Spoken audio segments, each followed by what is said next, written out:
তুমি গ্রামে আইছো কেন? জানো কেউ দেখে ফেললে কি হইব? বিপদ হয়ে যাইব গা। আর তুইও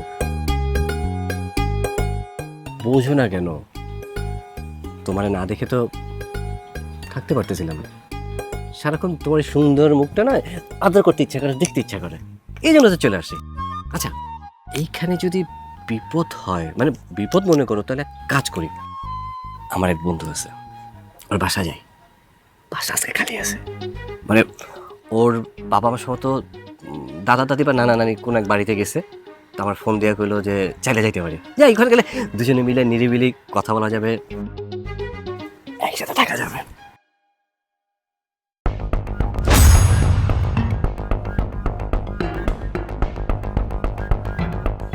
ওরে শালির ঘরে শালি, তলে তলে টেম্পু চালাচ্ছ? দাঁড়াও, তোমার মজা দেখাইতেছে আমি। বন্ধুর বাসায় কেন? মানে বন্ধুর বাসায় যাবো কেন?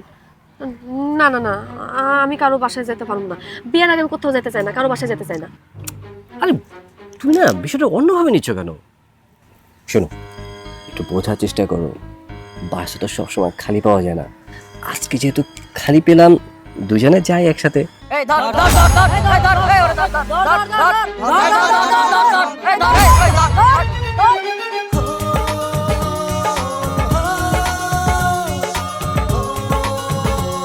এই তোমার এত বড় সাহস, হ্যাঁ? আমি তোমার পিছনে পিছনে ঘুরি আর তুমি ওর বুকে যে ধাক্কা খাও। এই তুই কোন জায়গাতে আইছিস, হ্যাঁ? আমরা ধর ধর একটা দেবো। এলাকার ভিতর দিকে মেয়ে দেবো তোর সাথে একাউ কাম করিস। এই ওরে ধর ধর ধর ধর।